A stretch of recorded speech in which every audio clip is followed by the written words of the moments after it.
આ પ્રકારના viral video ઘણા લોકોએ સોશિયલ મીડિયા પર જોયા હશે અને મોઢામાં ઓ હે ભગવાન આવા સહેજ શબ્દો સરી પડ્યા છે. આ વિડીયોમાં જુઓ, શેરીમાં બાળક પર કૂતરાઓનો આતંક, પછી શું થયું એ તંત્ર જાણે. રખડું કૂતરાઓથી નાના બાળકો પીંખાઈ જાય, મોત થાય. રખડતા શેરીના કૂતરાઓ સાયકલ પર સ્કૂલે જતા વિદ્યાર્થીઓની પાછળ દોડે અને પછાડી દે અને બચકા ભરે. કોઈ વૃદ્ધ માણસ શેરી ગલીમાં ચાલ્યા જતા હોય અને માતેલો ખૂટ્યો શીંગડે ભરાવી ઉપર ઉછાળી પછડાટ આપે.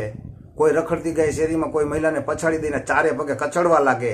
આ બધું ઘણા વર્ષોથી ચાલ્યું આવે છે. અનેક વખત સૌએ સમાચાર માધ્યમો દ્વારા વાંચ્યું અને વિડીયોમાં પણ જોયું હશે. જાણે કે આ એક પરંપરા કેમ હોય.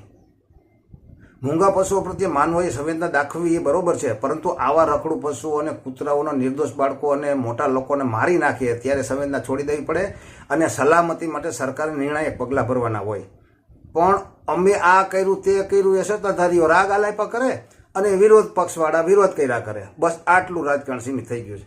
કોઈએ લોકોની સલામતી માટે રખડું પશુઓ કે કૂતરાઓના ત્રાસ બાબતે ધ્યાન નથી આપ્યું.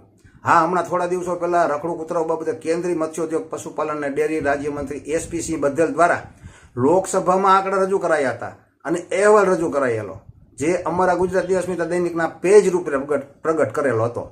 હવે વાત આવી નામદાર સુપ્રીમ કોર્ટ અને સુપ્રીમ કોર્ટના આદેશ છૂટા એ પણ સમાચારો પણ આવી ગયા.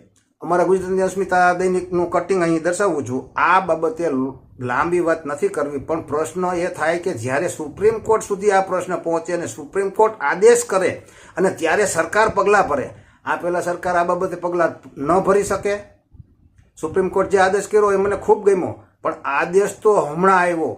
આ પહેલાં કેટલાય નિર્દોષ લોકોએ રખડું કૂતરા અને પશુઓએ જીવ લીધા, કેટલાય લોકોના. ત્યારે કહેવાતી સંવેદનશીલ સરકારને આ ધ્યાનમાં નથી આવ્યું. એવું નથી, પણ સરકારે આવા રખડું કૂતરા અને પશુઓ પર સંવેદનશીલ બનીને ભોગ બનેલા લોકો કરતાં રખડું કૂતરા અને પશુઓ પર વધારે પ્રેમ દેખાડ્યો.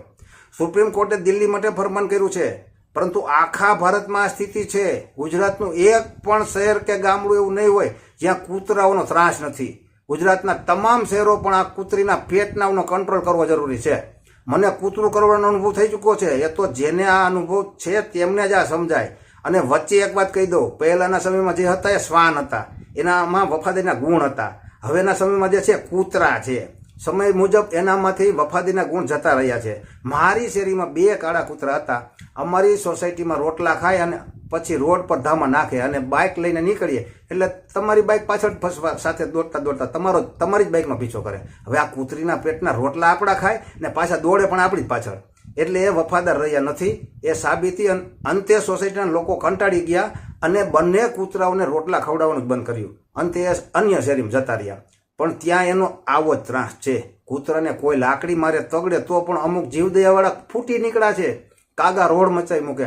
આવા જે હોય તેને રખડતો ખૂટ્યો શીંગડે ભરાવી અને ફૂટબોલ કરે તો ભાન આવે. કૂતરા પગની પીંડથી લોચો ખેંચી લે તો આવા જીવદયા પ્રેમી જે હોય એને અક્કલ આવે. સુપ્રીમ કોર્ટે સરસ ફરમાન કર્યું, કોઈ આવી કામગીરી રોકે તો તેના પર પગલાં ભરો.